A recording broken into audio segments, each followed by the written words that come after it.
Google photos দিয়ে আমরা কিভাবে প্রফেশনাল রূপে একটা ফটো এডিটিং করতে পারবো, অর্থাৎ আমাদের যে ফটোটা রয়েছে সেই ফটোটা কিভাবে প্রফেশনালভাবে একটা এডিটিং রূপ নিয়ে আসতে পারি গুগল ফটোস দিয়ে। এখন আমাদের প্রিমিয়াম কোনো অ্যাপস লাগতেছে না, বা কোনো রকমের ফটো এডিটর কোনো অ্যাপস লাগতেছে না, বা ক্যাপকাট অ্যাপস রাখতেছে না, স্ন্যাপশিট কোনো অ্যাপ রাখতেছে না।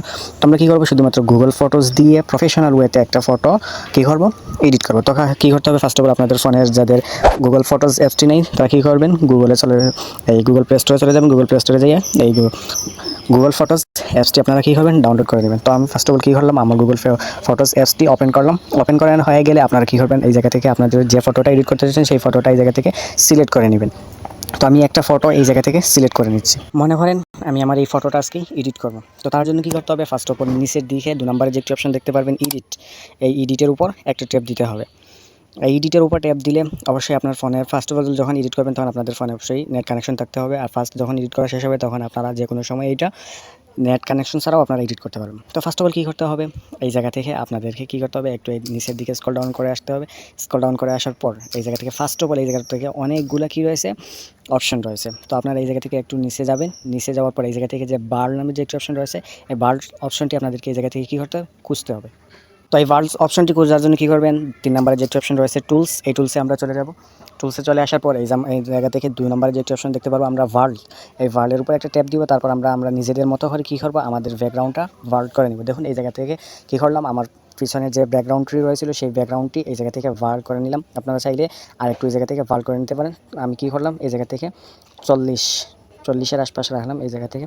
তো কী হলো, আমার ব্যাকগ্রাউন্ডটা প্রফেশনাল ওয়েতে কী হলো, এই জায়গা থেকে ভার্ল হয়ে গেল। তারপর এই জায়গা থেকে নিচের ডান যে অপশনটি রয়েছে ডানে ট্যাপ দিবেন। তারপর এই জায়গা থেকে আবারও অ্যাডজাস্ট নামে যে একটা অপশন রয়েছে এটার উপর ট্যাপ দিবেন।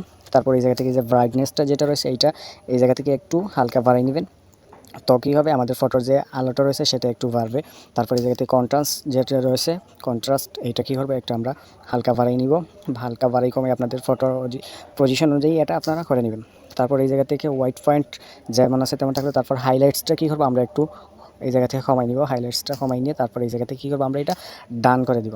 ডান করে নেওয়ার পর এই জায়গা থেকে যে ফিল্টার যে একটা অপশন রয়েছে এই ফিল্টারের উপর একটা ট্যাপ দিব। ফিল্টারের উপর ট্যাপ দেওয়ার পর আমাদের এই জায়গা থেকে অনেকগুলো ফিল্টার এই জায়গা থেকে সাজেস্ট করবে। তো আমরা কী করবো, আমাদের ফটো অনুযায়ী কী করবো, একটা ফিল্টার্স নিব। তো আমি এই জায়গা থেকে হানি যে 3 নম্বর যে একটি অপশন রয়েছিল সেটা নিলাম। নেওয়ার পর এই জায়গা থেকে কী করবো, আমরা এই জায়গা থেকে ব্যাক করবো।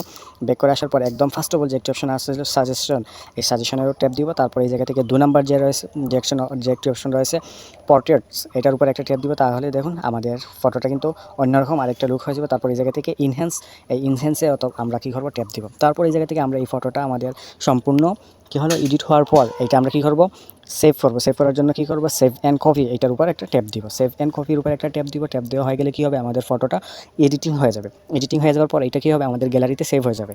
এই ফটোটা আরও একটু স্মুথলি করার জন্য, ফটোটা ইনহ্যান্স করার জন্য, অর্থাৎ ফটোটা আর একটু সুন্দর হবে, এই সেটিংসটা করার জন্য কী করবো, আমরা এই ফটো থেকে বের হয়ে যাব। ফটো থেকে বের হয়ে যাওয়ার পর আমরা কী করবো, গুগল ক্রোম ব্রাউজার যে একটি অ্যাপস রয়েছে এই গুগল ক্রোম ব্রাউজার অ্যাপসটি আমরা এই জায়গা থেকে ওপেন করব। ওপেন করার পর এই জায়গা থেকে আমরা যে সার্চ বক্সটি রয়েছে এই সার্চ বক্সে আমরা কী লিখবো, কাটআউট প্রো লিখে আমরা কী করবো, সার্চ করে দিব। কাটআউট প্রো লিখে সার্চ করার পর এই নাম্বার এই জায়গা থেকে কী করবো, 2 নম্বরে যে একটি অপশন দেখতে পারবো কি, তা ফটো ইনহ্যান্সারের উপর একটা কী করবো, আমরা এই জায়গা থেকে টিপ করে দিব। ফটো ইনহ্যান্সারের উপর ট্যাপ করে দেওয়ার পর এই জায়গা থেকে আপলোড লেখা চলে আসবে। এই জায়গা থেকে আপলোড ইমেজের উপর একটা ট্যাপ দিবেন। ইমেজের উপর ট্যাপ দেওয়ার পর আপনার গ্যালারিতে নিয়ে যাবে। গ্যালারি থেকে আপনারা কাঙ্ক্ষিত আপনার যে ফটোটি রয়েছে সেই ফটোটি এই জায়গা থেকে সিলেক্ট করে নেবেন। আমি আমার ফটোটি এই জায়গা থেকে সিলেক্ট করে নিচ্ছি। আমাদের কাঙ্ক্ষিত ফটোটি সিলেক্ট করা হয়ে গেলে এই জায়গার মধ্যে থেকে একটু টাইম নিবে, অর্থাৎ আমাদের ফোনে অবশ্যই ইন্টারনেট কানেকশন থাকতে হবে। ইন্টারনেট কানেকশন যত থাকবে এবং ইন্টারনেট কানেকশন যত ফাস্ট থাকবে তত ফাস্টলি আমাদের এই জায়গার মধ্যে কাজ হবে। তো আমরা একটু কী করবো, এই জায়গার মধ্যে থেকে ওয়েট করে নিব। Already done. দেখুন আমাদের ফটোটা কী হচ্ছে, এনহ্যান্স করে দিছে। তারপর এই জায়গা থেকে নিচে যে ডাউনলোড বাটনটি রয়েছে এই ডাউনলোডের উপর একটা ট্যাপ দিব। ডাউনলোডের উপর ট্যাপ দিলে আবারও ডাউনলোড চলে আসবে, এটার উপর একটা ট্যাপ দিব। তারপর কী হবে, আমাদের গ্যালারিতে এই ফটোটা কী হবে, চলে যাবে। তো আমরা কী করবো, আমরা সিম্পলি আমাদের গ্যালারিতে চলে যাব। গ্যালারিতে চলে গেলে আমাদের এই যে কাঙ্ক্ষিত ফটোটি রয়েছে আমরা এই কাঙ্ক্ষিত ফটোটি এই জায়গার মধ্যে থেকে দেখতে পারবো। দেখুন আমরা যে 2টা ফটো আমরা এডিট করছি তার মধ্যে থেকে এই যে ফটোটা আমরা যে দেখুন একদম স্মুথলি, এটা হলো আমাদের এডিট করা ফটো। আর এই জায়গা থেকে আমরা যে ডাউনলোড করছিলাম এই ডাউনলোড ফটোটা এই জায়গাতে আমাদের এই যে ডাউনলোডের এই জায়গার মধ্যে থেকে দেখুন ডাউনলোডে আমরা চলে গেলাম। দেখুন কত স্মুথলি একটা প্রফেশনাল ওয়েতে আমাদের ফটোটা, আগের ফটোটা একবার দেখুন আর এখনের ফটোটা একবার দেখুন কত স্মুথলি এই ফটোগুলো এডিট হয়েছে। আশা করি সবাই বুঝতে পারছেন কীভাবে এডিট করতে হয়। দেখা হবে পরবর্তীতে নতুন কোনো ভিডিওতে। এখন তো সবাই ভালো থাকুন, সুস্থ থাকুন, আল্লাহ।